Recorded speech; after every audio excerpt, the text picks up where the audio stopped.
one of the hills that I will die on in this life, right? One of the things that I think that I am meant to just talk about endlessly in this life is the concept that a person can receive heavenly guidance, right? That you literally have angels and guides to move you through this dense reality. That you can have meaningful conversations with what is beyond the veil, I guess is what I'm trying to say. Call me crazy. I believe that. And it's nothing unique. I mean, like, through all society and history of time, like, that's been a constant. It's really, I feel like, just lost on modern society.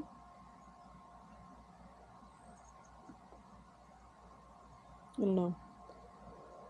And how a person builds that relationship is totally unique to the person, right? Like, you can achieve this through, first, you have to be open to the concept. Give it a try. You know, some people, I think, really connect through, like, traditional prayer, like kneeling down and having, like, a traditional prayer. Some people, it's like, you know, through tarot, or some people it's meditation. Some people it's art, you know what I'm saying? Like, there are so many ways with which you can connect with spirit. It's about finding what it is for you. You know, one of the ways that I hear spirit very often is through other people, actually.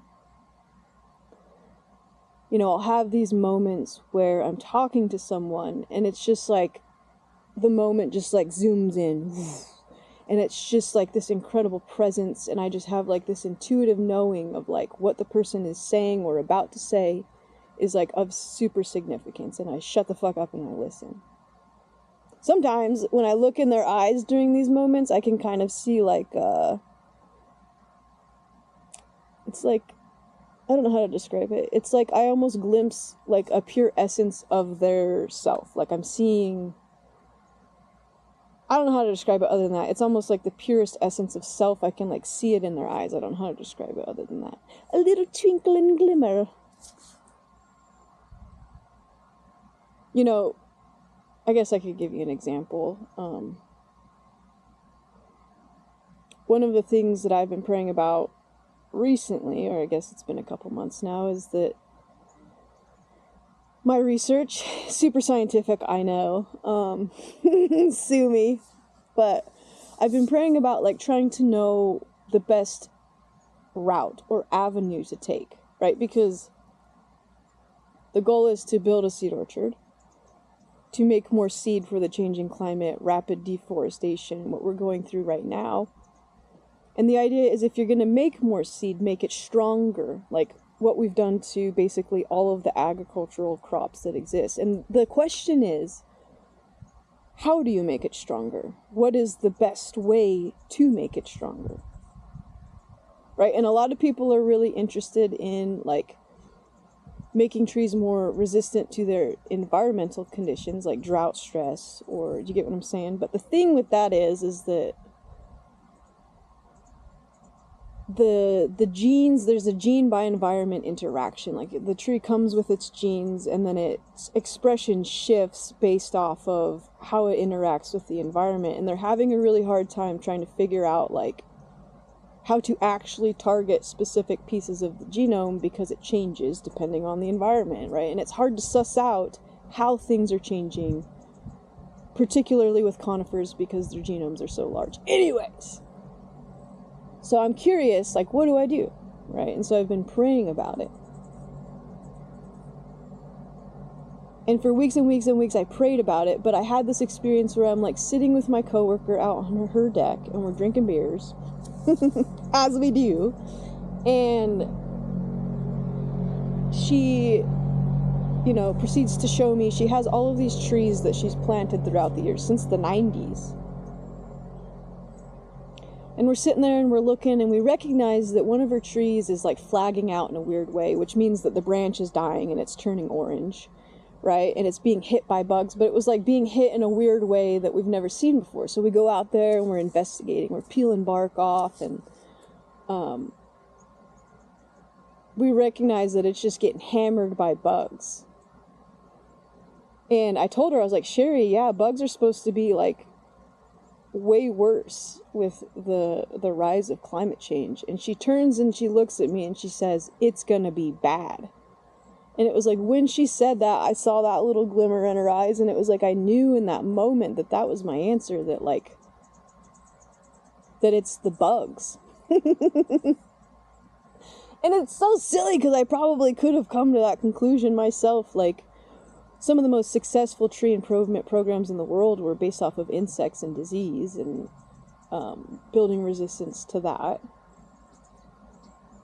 You know I took an entire bug class. I know that the bugs are going to get heinous during climate change because they love it when it's hot. They're actually increasing their life cycles every year. Like, instead of just having one cycle a year, now they're having 1.5. And yeah. And trees, like, they do get drought stress, but they almost shut down and go into like a stasis mode. Like, the drought doesn't necessarily kill them immediately. It can take like decades for them to die because of drought, you know, but what will whack them and kill them immediately is the bugs, right? Because the bugs can sense that they're stressed and they have no defense, and then they attack the tree, and that's what kills it rapidly. And then you have all of these dead woods that burn really easily. So it was just like this aha moment of like things that I already knew, but also just like spirit like showing me this is what it is. Bugs. I am also very interested in gene by environment interactions, but that I don't think is like the immediate course of action that will be the best. It's the bug and bugs, right? But me being me, I'm very doubtful in a lot of ways. So I continued to pray and ask, like, what, Spirit, what is it? What is it? Even though I already fucking knew, you know? And I was, like, driving down the road in my four-wheeler praying, because what else do you do when you drive around on your four-wheeler? And I'm praying, like, Spirit, show me what it is that I'm supposed to do. Give me confirmation. And I get smacked in the face with a beetle, and it hurts so fucking bad. And then I heard, what more do you need? My spirit can be sassy sometimes, and that's one of the ways that I hear spirit is literal. Like, that doesn't happen super often, but whenever it does happen, it's like, okay, that's for sure.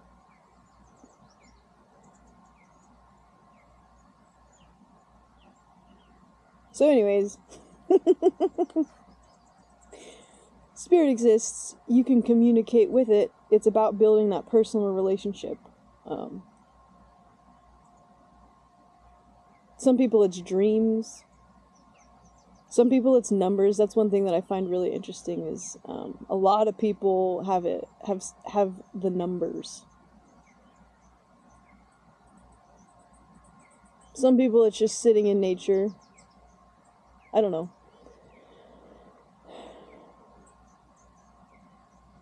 Be open, give it a try, let me know how it goes.